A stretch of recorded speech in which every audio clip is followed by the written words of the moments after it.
Sa 12 taong pagsisilbi bilang Santo Papa, inilapit ni Pope Francis ang simbahan sa iba't ibang sektor.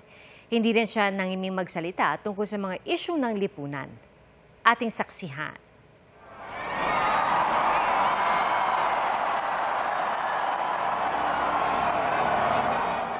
Hinirang na ika-266 na Santo Papa noong 2013. Fratelli e sorelle, vi lascio grazie tante dell'accoglienza. Pregate per me. Ipinanganak si Jorge Mario Bergoglio sa Buenos Aires, Argentina noong December 17, 1936. Unang leader ng simbahang Katolika na mula sa Latin America. Unang Santo Papa na hindi taga-Europa. Unang Jesuit Pope at unang Santo Papa na gumamit ng papal name na Francis.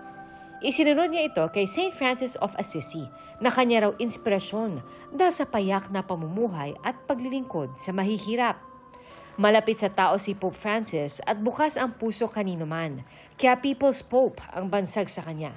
Sa loob ng 12 taon, ipinamalas ni Pope Francis ang di matatawarang pagmamahal at pagmamalasakit sa iba't ibang sektor, gaya sa mga kababaihan. Anzi, la donna, lo dico sempre, e questo l'ho detto, è più importante degli uomini, perché la Chiesa è donna, la Chiesa è sposa di Gesù. Mga katutubo. Pido perdón por la manera en la que lamentablemente muchos cristianos adoptaron la mentalidad colonialista de las potencias que oprimieron a los pueblos indígenas. Mga migrante. Un modo di risolvere il problema delle migrazioni è aiutare i paesi da dove vengono. I migranti vengono per fame o per guerra. Mas naging bukas din ang Santo Papa sa mga membro ng LGBTQIA+ community. Non è giusto, le persone di tendenze omosessuali sono figli di Dio. Dio li vuole bene. Dio li accompagna. Criminalizzare le persone di tendenza omosessuale è una ingiustizia. Pati na sa mga atheist. Anya, the Lord has redeemed all of us, even the atheists. Advocate of peace si Pope Francis, na hindi nangiming maghayag ng pagkontra sa gera ng Russia sa Ukraine. In nome di Dio vi chiedo, fermate questo massacro. Popolo ucraino, per la pace che da tempo chiediamo al Signore. Nagbigay boses din siya, kahit sa mga di kapananampalataya, tulad ng mga taga-Gaza na naiipit sa gera ng Israel at grupong Hamas. Hanggang sa huli nga, ceasefire ang kanyang panawagan.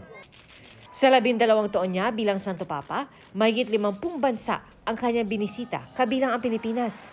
Naging kauna-unahang Santo Papa rin si Pope Francis na bumisita at nagmisa sa Arabian Peninsula. Credo che non è giusto identificare l'Islam con la violenza. Questo non è giusto e non è vero. Ho avuto un dialogo lungo. Bilang leader ng simbahang Katolika, sinimula ni Pope Francis ang paglilinis sa mismong Vatican, kung saan pumili siya ng 8 kardinal mula sa iba't ibang bahagi ng mundo para tumulong sa kanyang gumawa ng reforma. Karamihan sa kanila dati nang kritikal sa mga operasyon noon ng Vatican. Tiniyak din niya ang transparency kontra sa umano'y korupsyon sa Holy See. Progresibo man ang turing ng ilan kay Pope Francis, hindi nagbabago ang posisyon niya sa ilang usaping kontra ang simbahan, gaya ng abortion at death penalty. This conviction has led me from the beginning of my ministry to advocate on different levels the global abolition of the death penalty.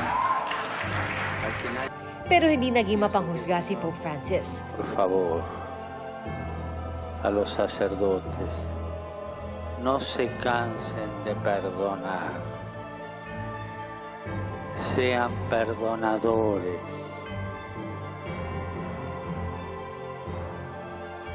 No se cansen de perdonar,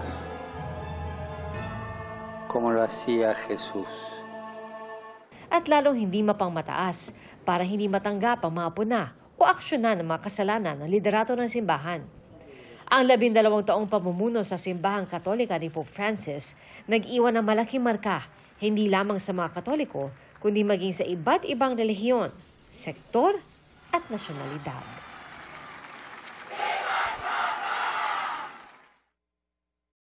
Mga kapuso, maging una sa saksi. Mag-subscribe sa GMA Integrated News sa YouTube para sa iba't ibang balita.